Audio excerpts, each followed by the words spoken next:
Hello everyone, मैं नीलम गुप्ता अपने इस यूट्यूब चैनल एडवांस्ड पेरेंटिंग में आपका स्वागत करती हूँ। आज का हमारा टॉपिक बहुत ही अलग और इंटरेस्टिंग है। आज का हमारा टॉपिक है गानों से रिलेटेड। क्या कारण है कि हमें पुराने गाने अच्छे भी लगते हैं और आसानी से याद भी हो जाते हैं, जबकि नए गाने शुरुआत में तो बहुत अच्छे लगते हैं लेकिन हमें याद नहीं होते या लॉन्ग टाइम तक याद नहीं रख पाते हैं। क्यों?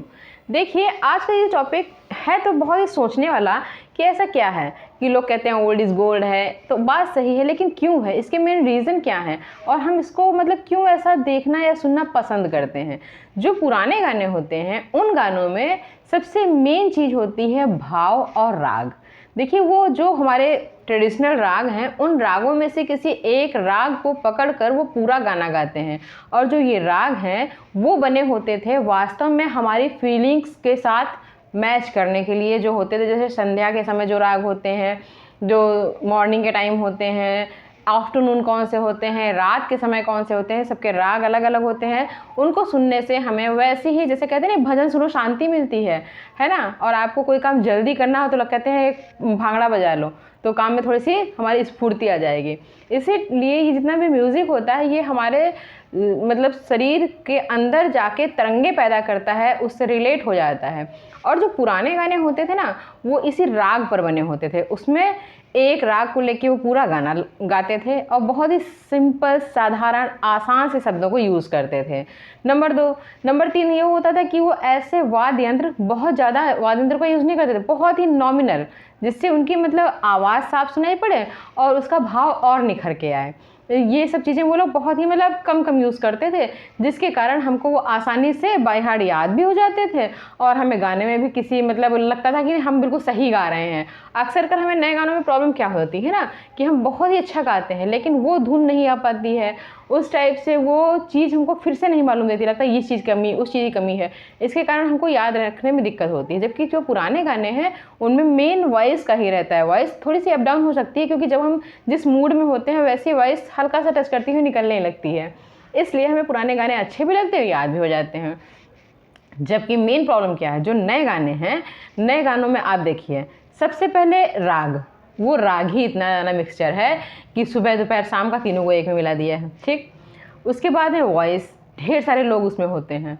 नंबर 3, उसमें लैंग्वेज का भी चेंज होता है, कभी हिंदी, कभी इंग्लिश, कभी पंजाबी, कभी मलयालम, या कोई भी, मैंने ऐसा एग्जाम्पल आपको बता रही हूँ, ऐसे कोई भी अलग अलग भाषाएं उसमें होती हैं, अलग अलग राग होते हैं और बहुत सारे वाद्य यंत्र होते हैं। इतने ज़्यादा वाद्य यंत्र होते हैं कि जब कभी हम अगर उसकी एक लिरिक्स को लर्न भी कर लें, याद करके बैठते हैं, उसको गाने लगते हैं ना, तो हमको वैसा माहौल नहीं क्रिएट हो पाता। हमको लगता है अच्छा हाँ, इसमें अभी देखो म्यूज़िक नहीं बज रहा है, तो हम म्यूज़िक अपने आप से जो हमारे घर में है या हमारे आस पड़ोस उपलब्ध होते हैं, हम उनको धीरे से रख कर सोचते हैं ऐसा करें, लेकिन ऐसा फिर भी वो फील नहीं आता है। फिर हम क्या करते हैं, मोबाइल से उसकी केवल वो बजाते हैं, सरगम बजाते हैं कि हाँ उसका म्यूज़िक चलता रहे और हम अपना गाना गाते रहें, तब जाके हल्की फुल्की सी फीलिंग आती है, वो भी पूरी तरीके से नहीं आती है।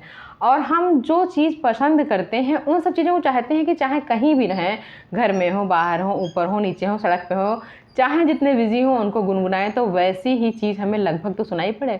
नए पुराने गानों का सबसे बड़ा डिफरेंस यही है कि उनमें जब मिश्रण ज़्यादा होगा ना, तो हमारा माइंड जो है उसको कैप्चर तो करता है लेकिन उसको स्टोर करने के लिए कंफ्यूज हो जाता है। जैसे आप अपने स्टोर रूम में ढेर सारे अलमारियाँ रखते हैं, इसमें आपके पेचकस रखे रहेंगे, इसमें आपका ये टायर का सामान रखा रहेगा, इसमें आपका रील धागा रखा हुआ है, ऐसे से ना आप कंबाइंड रखते हैं, होता सब एक ही में कंबाइंड है लेकिन उसके अब सेक्टर तो अलग अलग बनाते हैं।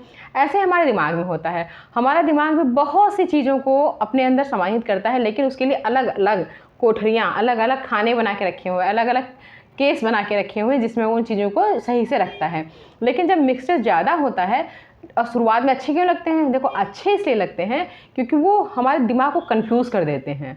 और हमारा आजकल माइंड इतना ज़्यादा डेवलप हो चुका है, सभी का मेरा नहीं, सभी का माइंड इतना ज़्यादा डेवलप हो चुका है कि वो कोशिश करने लगता है कि कुछ और नया, कुछ और नया। इसीलिए तो नए गाने में इतना ज़्यादा हर चीज़ मिलाई जा रही है कि जब तक कि दिमाग कंफ्यूज नहीं होता है, वो समझे, तो उसी में हमारी एक्साइटमेंट और बढ़ती है और बढ़ती है।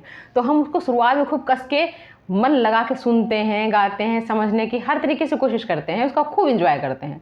लेकिन वैसा माहौल फिर से तो क्रिएट नहीं हो सकता, उतनी चीज़ें एकत्रित हो ही नहीं सकती एक समय में, इसलिए हम उसको धीरे धीरे भूल जाते हैं। माइंड के स्टोर में वो चीज़ें, कभी राग बैठता है तो कभी सुर नहीं, कभी सुर बैठता है तो वाद्ययंत्र नहीं, वाद्ययंत्र बैठते हैं तो वो लिरिक्स नहीं। इन सब कन्फ्यूजन के कारण हमें वो लॉन्ग टाइम तक याद नहीं रहते हैं। नंबर 2 सबसे इम्पॉर्टेंट क्या होता है, गाने या गीत या गज़ल या शायरी कोई भी ऐसी जो हमारी लाइफ के किसी मोमेंट के साथ में कनेक्ट होती हैं, मतलब कनेक्ट हो रही होती हैं, वो हमें लाइफ टाइम याद रहती हैं, चाहे वो नई हो या पुरानी हो। जैसे आपकी लाइफ में कोई बहुत ज़्यादा दुख का समय आया, अचानक से कहीं से वो गीत बजा, गाना बजा या किसी ने कोई शायरी ठोकी, तो आपको लगता है हाँ सही बात है, कितना दर्द है। इस समय आप उस चीज़ को, उस दर्द को अपने अंदर फील कर रहे हो। जैसे किसी का ब्रेकअप हो जाए, ब्रेकअप हो जाने के बाद में जब इस टाइप से वैसे गाने चलते हैं ना, सैड म्यूज़िक, और तो आपको अपने से टच कराते हुए लगते हैं, हाँ सही रियल है, तो उसकी लिरिक्स भी आपको याद होने लगती है और उसकी धीमे धीमे छोटी छोटी टुकड़ियाँ भी आपको याद होने लगती हैं। ऐसे ही खुशी है, ऐसे ही जब कोई अपने अच्छे मूड में, प्यार के मूड में होता है तो उसको वैसे गाने याद हो जाते हैं। इसलिए मेन होता है गानों और लिरिक्स और इन सब चीज़ों का असर अगर हमारी लाइफ के किसी मोमेंट के साथ में टच करता हुआ होता है तो हमें वो लॉन्ग टाइम तक याद रहता है। लेकिन अगर वो टच करता हुआ नहीं है और नए पुराने का जो मेन डिफरेंस है वो सिर्फ ज़्यादा व्यवस्था को सही से संग्रहित ना करने के कारण ही हमारे दिमाग में संग्रहण नहीं हो पाता है।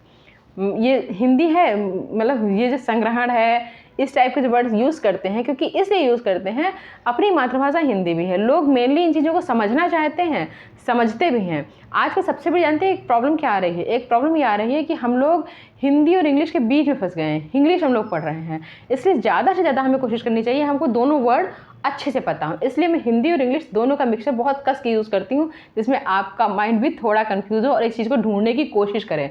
जितना आप ढूंढेंगे, समझेंगे, वैसा आपको ही फ़ायदा होगा।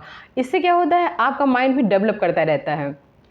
यही मेन चीज़ होती है गानों में। ये जो मैंने अभी आपको एग्जांपल दिया ना, सिर्फ इसलिए दिया क्योंकि अभी मैंने बातों बातों में कहा था तो आपको लग रहा था कि हाँ होता है कि नहीं होता है, लेकिन अभी एट अ टाइम जो मैंने आपको एग्जांपल दिया ये इसका बिल्कुल सही और सटीक एग्जांपल है। ऐसे ही जब आप किसी भी नए गाने को सुनते हैं और उन भाषा, जैसे मैंने संग्रहण कहा, तो अचानक से आपके माइंड की कोठरी में लगता है संग्रहण क्या शब्द होता है। स्टोर करना very simple and easy word है, लेकिन संग्रहण, लेकिन अगर आप किसी भी बड़े एग्जाम में हिंदी मीडियम से एग्जाम देंगे तो उसमें संग्रहण ही लिख के आएगा, स्टोर लिख के नहीं आएगा। इसलिए इन दोनों चीज़ों का जो डिफरेंस है, जो हमारा माइंड कैप्चर नहीं कर पा रहा है, वही सबसे बड़ा डिफरेंस है। गाने हमेशा अच्छे बनते हैं, वो हमेशा एक नई जनरेशन के हिसाब से ही अच्छे बनते हैं। जो बहुत ओल्ड इज़ गोल्ड बोलते हैं ना, वो बहुत ही पुराने थे, वो हमारी लगभग रोज़ की रूटीन की लाइफ से कनेक्टेड हैं, इसलिए हमें वो जल्दी अच्छे भी लगते हैं, याद भी रहते हैं। उसके बीच में जो गाने बनते रहते हैं वो हमारी एक, क्योंकि चेंज बहुत जल्दी जल्दी हो रहा है ना, अचानक से चेंज क्या हुआ, उस चीज़ के ऊपर गाना बन गया, उसको हमने उस समय तो याद कर लिया, बाद में भूल गए। ऐसा हमेशा होता रहेगा और आपको सबसे ज़्यादा यही देखना है, जो आपकी लाइफ से टच होता हुआ गाना है, चाहे पुराना हो चाहे नया, हमेशा ही याद रहेगा। आप हमारे वीडियो को देखते हैं, प्लीज़ एंड प्लीज़ मेरे चैनल को सब्सक्राइब करें, वीडियो को लाइक करें, शेयर करें और बेल आइकन बटन दबाना बिल्कुल ना भूलें, क्योंकि जब तक आप बेल आइकन बटन नहीं दबाएंगे तब तक हमारे नए वीडियो की नोटिफिकेशन आपको नहीं मिल पाएगी। इसलिए so please bell icon button दबाना कभी ना भूलें, प्लीज़ दबाएँ, उसे शेयर करें। Thank you, bye bye. मिलते हैं अगले वीडियो में इसी आपसे मिलने की